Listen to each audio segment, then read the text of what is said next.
Hey, Melissa, Yes, I hear you have questions. I have questions. I have a question about Mercury.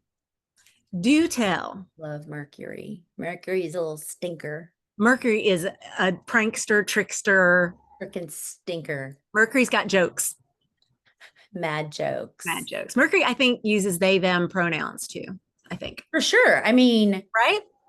is Mercury not the one who can go back and forth between the worlds? Everything. Yep. Okay. Messenger. Underworld, overworld loves. Favorite house? Mercury loves to be in the first house because it is the house that allows them to be either above or below the rising, which changes, are they a day chart? Are they a night chart? Which, of course, they're like, why choose? Gemini? Isn't that very Gemini? Yeah. Okay. So I know it all. chart of the thing. Gemini and Virgo are the signs ruled by Mercury. And it's like, Yeah. yeah, that checks out. Yeah. That's super interesting. Uh, So what's going on? It feels like Mercury's moonwalking. yeah. Yeah. I'm going to share my screen for a sec. This is, Moving back, all right. classy moving back. We're getting a little moonwalk action. This is as we're having this conversation on the 15th of July, 2025. Mercury up here in Leo, 15 degrees, 21 minutes Leo right now.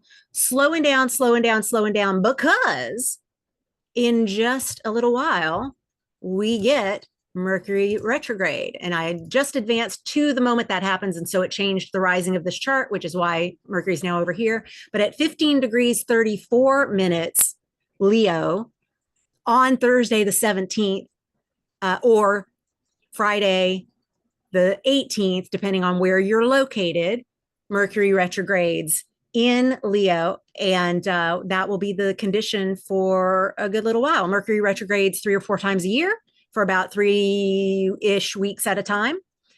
And depending on the sign it's happening in, the experience is different or Mhm. not so different.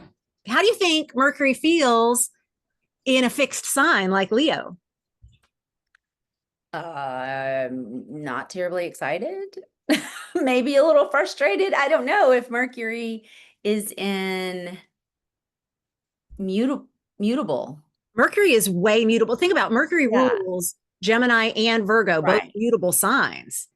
So they're ready to like move it on, change, do the thing. And so in Leo, although I'm biased, I happen to think Leo is fun and bombastic and like exciting and all of that. Also, very can be, and I say this with, full knowledge, a bit egocentric and, can do those types of things and like, look at me and, I imagine that Mercury would be both charmed with the hullabaloo and also frustrated that Leo also can be really stubborn and fixed and doesn't move a lot. You use the word fixed. That is right. Leo is a fixed sign, and Mercury, of course, Mercury's got jokes. How do you think Mercury sees the opportunity for pranking Leo and Leo type activities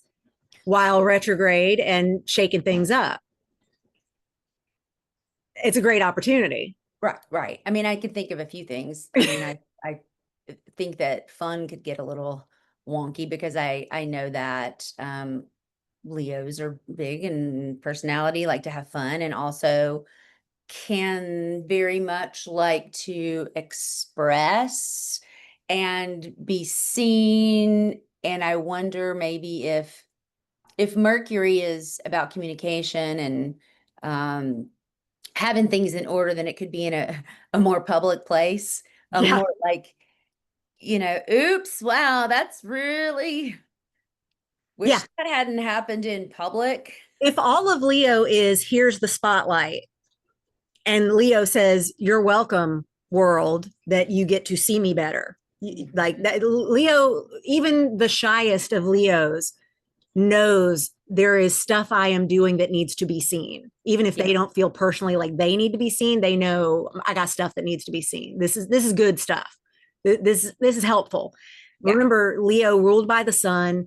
The sun is the reason there is any of this. And so that self-centeredness is in fact because Leo knows without me, all this goes away. Right. Like, so true. We do need Leo a great deal. Mercury in Leo can go, well, where can I shake it up and where can I make it visible? Where can I make it a show? Where can I make it entertaining for everyone? Right. And so it's, this is I'm going to drop my tray at lunch at school and everybody's going to clap. 100%. That's the way I imagined it, or, fall running up the steps, or Yeah, any number of things, I also wonder if it could challenge, like, wherever Leo is in each one of our individual charts, whichever house it's in, if it could challenge that part, instead of it being like Leo, outward Leo, if it could be more like healthy inward focus. Let's do an inner inventory of things, an inner, like, how can we work on, whether it's how to have fun, or like, I don't know, just like all of the meanness, if it could be you, or all of the bigness, if it could be internal. Well, let's notice that all retrograde is an opportunity for the energy of that planet to turn inward. Mm-hmm. And we're most familiar with Mercury retrograde because it's the one that happens the most. It's the planet Right. closest to us. And on that little lap that we're all making around the sun, it's the one that is going to look like it got out ahead of us and needs to come back and get behind us. And that's going to happen multiple times a year. So we really get used to Mercury retrograde, but we can really see the experience of retrograde turning the energy inward when we look at planets like Mars or even Venus, where it happens less frequently. And Mm-hmm. every time we're like, dang, I got to work on this shit again. With Mercury, because it happens so frequently, we may stop noticing that every time it happens, we're being given an opportunity to, like you said, churn up some of the things. What would it be to mix things up if you're used to taking the stage in a certain kind of way? What is it if you can have a little flutter on the internal facing communication and things that the communication systems that Mercury rules in Leo? Where can you take pride in something that maybe you've kept more inside and it's ready to come out? Is that agitation helping it? Is it giving you permission to make mistakes? I think one of the best things that Mercury does is it gives us the opportunity to get it wrong and go, oh, well, because Mercury doesn't care. Mercury does not care that we got it wrong, no matter what Virgo ruled by Mercury says. Mercury really says there's no such thing as perfect. We're all just throwing things around all the time. IDGAF. There's a lot of that. There's a lot of that. And wherever it is, even if it's going to embarrass the whole bunch of you. Yep.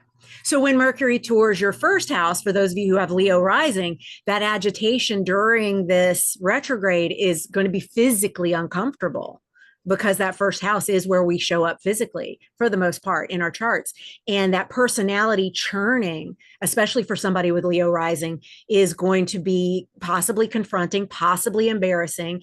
And there's a part, especially, let's say if we're dealing with someone who's like Virgo sun, Leo rising, they're going to be certain that everyone is going to remember that bad thing, negative thing, embarrassing thing. And that's all that they're ever going to reflect on. And that's just not true. So it gives us an opportunity wherever Mercury, in this case, shows up. So touring our Leo house, wherever that is for us as individuals. Yep. That's right. Gives us an opportunity to look at our relationship with the Leo-ness, the part of us that's Leo, like parts work. Yes. Internal family system, parts work. Absolutely. It is. Which part of us needs to Oh, you went away. And now you're. I just shared screen again. Yeah, because I want to show like the opportunity we're getting is in that Leo house. We're going to get a little massaging of some of the earlier degrees that we've already passed, because when we retrograde at 1534, like we've already gone halfway through the sign, and so the general vibe of Mercury in Leo is our communication gets more gregarious. No matter what Mercury's in our natal chart, this Right. activation every year is Mercury's in Leo to remind us we can be more effusive. We can be more, we can emphasize with exclamation points more because we actually do feel that fire. Yeah. We're that gregarious. We love up on people like Leos do, and nothing hugs Yeah. like a Leo. Like there really is just that love, love, love. Mercury can get in on that being a part of communication. But at this retrograde moment, we then start, and some of us are already feeling it as we are, because Mercury's slowing way, way, way down before stationing retrograde. That's why a lot of people celebrate or honor the Mercury retro shade, which are the days or about a week and a half during which Mercury is covering degrees that they will then cover again because of retrograde. You start feeling, why am I snaggy? Why are my words not coming out the way I want them to? Why did I just lose that backup that I thought I made? Why is everybody running late? Why did we communicate the wrong time? All of those Mercury retrograde things start happening, but also it's asking within, where can I change things up in something that may feel very rigid or set because fixed as set in my ways. Yeah. Yeah. And this is going to happen until Mercury goes direct on August 11th. And now this flipped where we are again by rising. So we're now looking at Mercury going all the way to August 11th, retrograde Whoa. at That's back four. there. It's way back there, 4 degrees, 14 minutes Leo. So we're basically backtracking 11 degrees of Leo. We get to do those again. And we don't just get to do them twice because we did them once going in, we're doing them once going back, and then we're going to do them again going forward, which is why the Mercury retro shade also continues into the future a couple of weeks, because that's how long it takes Mercury to get back up to speed and going in the direct direction at full speed, as opposed to this slow coming out of retrograde illusion. Okay. So the So question is, Mercury, how we communicate, how we think, the curiosity, da, da, da, da, and whatever else. It looks like in Leo, the experiences are Leo, or how Mercury might express is more Leo, wherever that falls when it's transiting in our chart, whichever house. So we get the opportunity to do that. And then as they start moving back, it's like, oh, maybe I can reconsider going back, reconsidering either things that have happened, whether it's things we've said, maybe how we think about things. Do we need to go tidy up some stuff?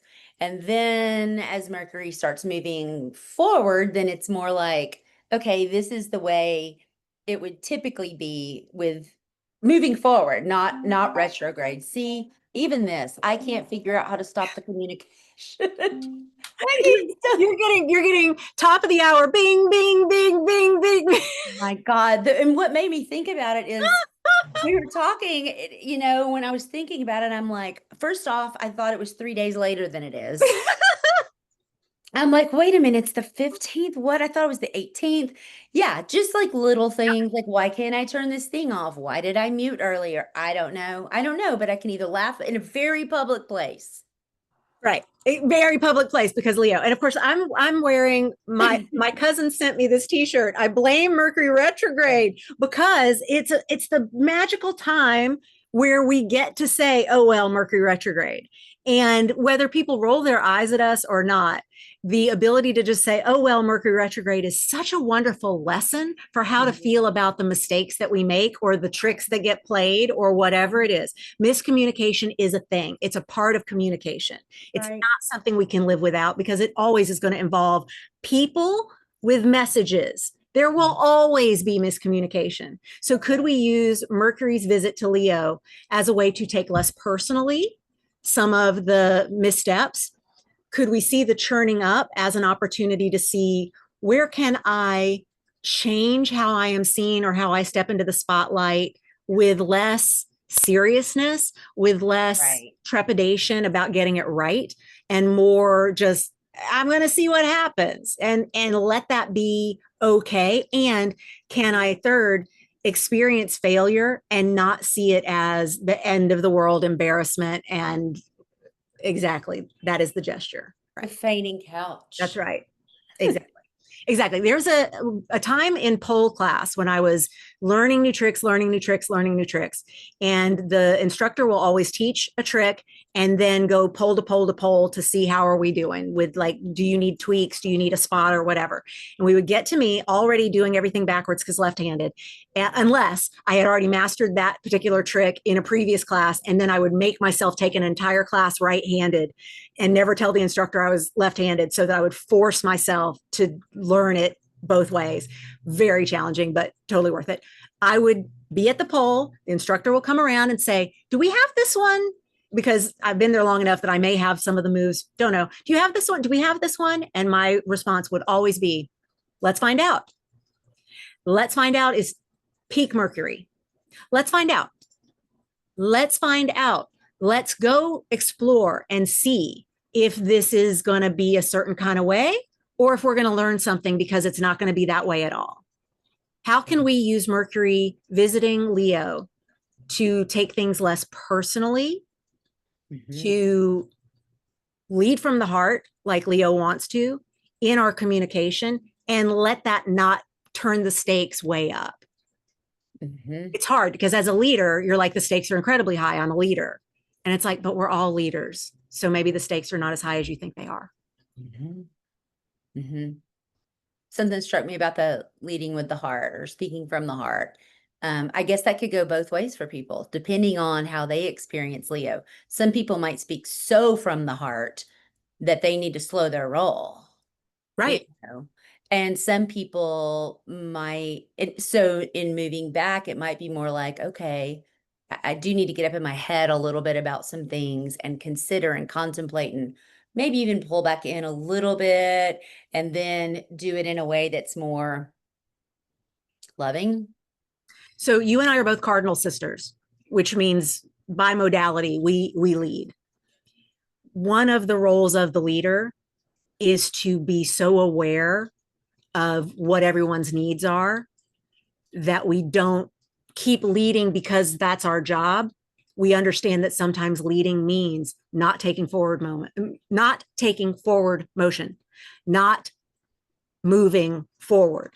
Instead, using that leadership to assess, it's time for us to pause.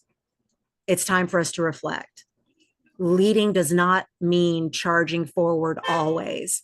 And so, yes, make sure my words are more heart-centered. I'm leading from the heart, and understand that leading means assess those I'm leading, not just what message I want to share.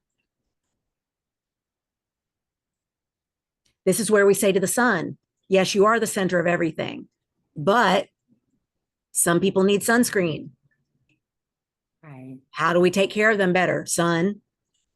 And the sun's like, not my fault, y'all. I gave you an ozone layer. I don't know why you killed it off. Not my problem. You broke your atmosphere, capitalism. I don't know what to tell you. But that's another conversation. Right. Like, I don't know. But remember, more than anything, Leo is courage. So where can you get more courageous in how you communicate? And that includes communicating with yourself. Where can you hold yourself accountable for the places that you've like, no, that's good. I got it. And it's like, do you got it? So the retrograde, if that pulls that in a little bit, it's like, not how do I communicate with everyone else necessarily, but then also like, how do I communicate with myself? And am I being honest? Yeah. Well done. My chart ruler's in Leo. There you go. All right. Pretty good. All right. Thank you. Thank you. Bye. Bye.